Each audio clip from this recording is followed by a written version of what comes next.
Hey guys, it's Emily. Welcome to my YouTube channel and my first Disney College Program video. Now in today's video, I wanted to do an overall timeline of the application process, my interview, and hopefully give you guys some helpful tips. But before we get started, a little bit about me. I am a recent graduate from DCP University and I got my Bachelor of Arts in Music. I love all things music, all things Disney, and I really am just excited to experience the Disney College Program, something that has been a dream of mine for years. If you find this video helpful, don't hesitate to give it a like and also subscribe for more adventures. First, we're going to start with before I actually applied for the Disney College Program. So before applications opened, I tailored my resume to fit the Disney keys. And you may be wondering, what the heck are those? So I'll tell you. There's 5 Disney keys, and they are safety, show, inclusion, efficiency, and courtesy. So these are super important and basically the values of the company. And you want to tailor your resume, your volunteer experience, your work experience to show that you've already implemented these features into your work life. This shows that you know what the company stands for and you also have similar values. So once the application opens up, it's really to make sure that you qualify for the program, to send in your resume, and then you can also do your highly preferred and least preferred roles. Now, something I would recommend is marking 3 or less roles as your least preferred because they really are looking for people that are open to new experiences, new opportunities, and they want to make sure that you fit that.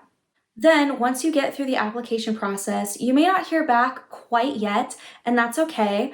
I heard back the day after, and that was because I selected an arrival date that was one of the earlier ones because that was technically the earliest I could go.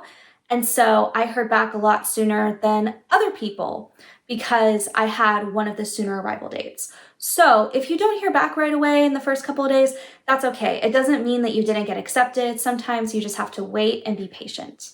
So once I got the email for the phone interview, I chose a date and time that was only a few days away because I know myself and I know that I get super stressed out if I have to wait a long time for something. So I just wanted to prepare for the next couple of days and then just go for it. So something that I would really recommend doing before your interview is listing out your top 3 roles and citing different reasons on why you think that you are the best fit for those roles, citing like your work experience or volunteer experience, using those Disney keys, and that will really help you to be prepared and explain why you feel like those roles will be best for you. Something I would also really recommend preparing for is for them to ask you if you had lived with people before and how you have resolved conflict in those situations. That is something that is really important because most likely you're going to be living in Flamingo Crossings Village and you're going to be with all different types of people, all different personalities. Now, thankfully, I had a lot of experience living with different roommates. I lived in the dorms, I lived in the apartments. So I've had a lot of different living situations. So I was able to draw from that and think of, okay, what is an issue? What is something that I had conflict with someone on? How do we work through that? Because they really want to see, okay, how are their people skills? Do they get along well with others? So that's something that is really good to keep in mind so you're not caught off guard by that question if they do ask it. Now, something you want to make sure on for the phone interview is you select the correct time zone. So you are prepared and ready, and you also have an hour time slot because they could call you maybe earlier than what they say or a little later than what they say. So you want to make sure that you're at your best self during that time and that you have a time block where you're able to give your best effort. Now you're finally at the phone interview, and the first thing you want to do when you pick up the phone is make sure you are smiling because a smile, it can be heard through the phone. You also want to make sure that you remember your recruiter's name. Whether you're making a mental note, you write it down because at the end of the phone call, you want to make sure to say thank you, their name, because it shows that you care about the recruiter and that you value their time. While you're having the interview, it's okay if you don't know the answer to every question. I remember there was a question that I didn't know the answer to, and it's okay to take a second to pause, think about it, and process, and then respond because they want your honest response and they want you to be at your best. This is also a great time to raise any concerns you may have over any of the roles. For me, it was the Skyliner gondola because I have a huge fear of heights. So I brought that to their attention and they said, thank you so much for telling us that. While it's unlikely that we will put you in that role, there may be the off chance that it does happen, and then you'll just need to get a medical accommodation for that.